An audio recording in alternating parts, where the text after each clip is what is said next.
Hi, this is Alcan and welcome back to my channel.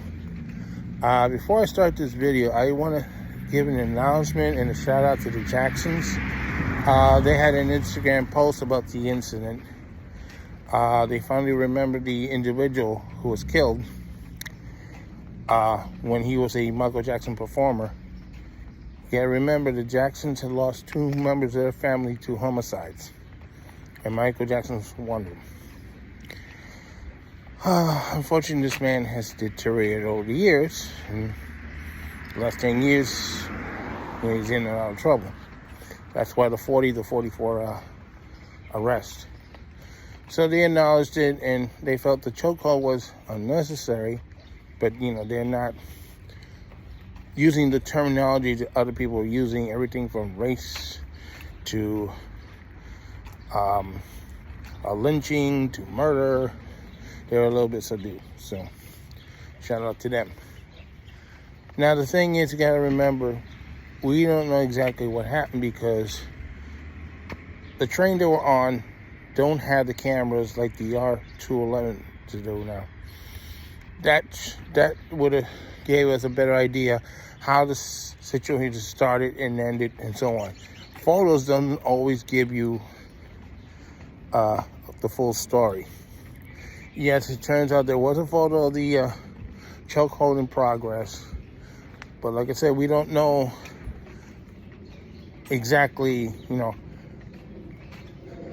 how much resistance the former Michael Jackson performer was given to the former Marine. So we need witnesses. So far, they have not come forward. And I don't blame them for not coming forward because right now the city's in chaos.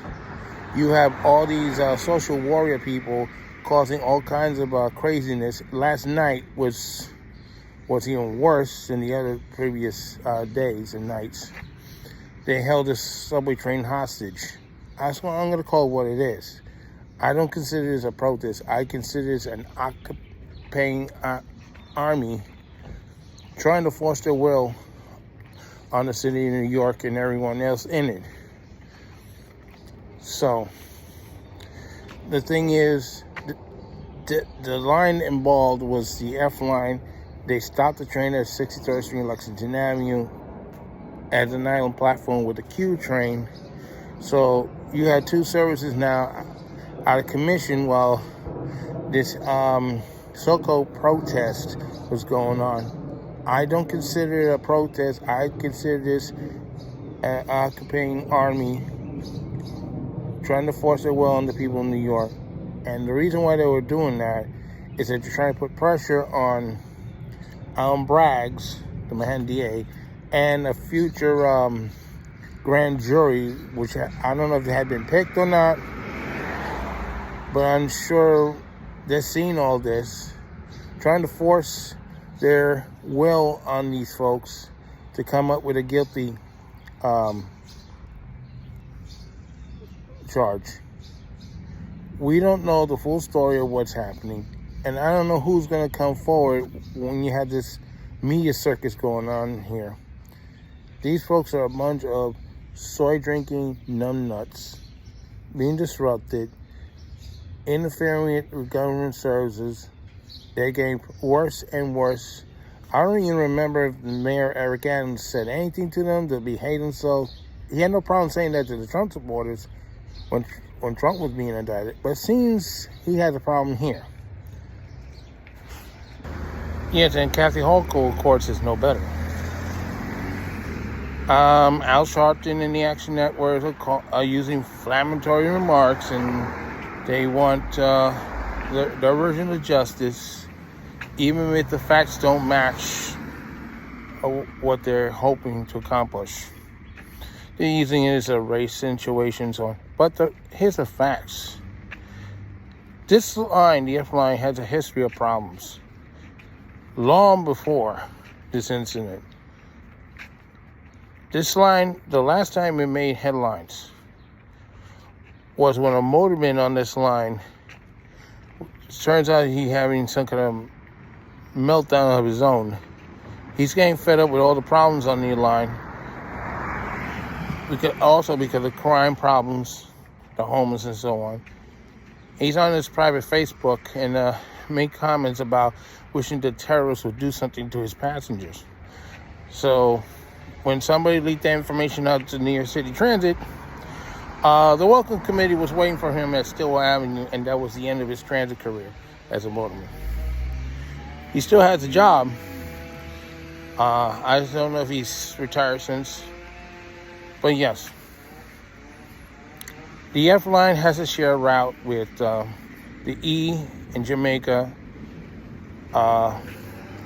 then the V, and now the M at Queens Plaza. It runs by itself until Manhattan or Brooklyn. It has to face the G over there. You know, it's a lot of congestion. There's a lot of trains crossing one track to another. And even though the F might have priority going northbound outside of Queens Plaza, it's a long line. It's a very difficult line. And it would drag people batty. So the thing is, again, because we don't have the information you need, no video about the incident from beginning to end. We don't have, this wasn't happening on the new R211s. They had cameras now on these trains. Eyewitnesses is the only thing that could come and give a clear picture of exactly what happened. Until then, all we have to do is speculate. But some of the speculation is getting out of hand. There is no reason for people to be holding hostage a whole New York City subway train and a community because they want, the mob mentality wants to get their way. This is not Burger King. If you don't like the order, get out of the restaurant. And in fact, to you soy drinking numbnuts, get out of the subway and get the hell out of my town. So this is Alcan saying so long for now. Don't forget your stop. I hope the grand jury rules in the ex-Marine's favor, so y'all go crap in your pants. Okay?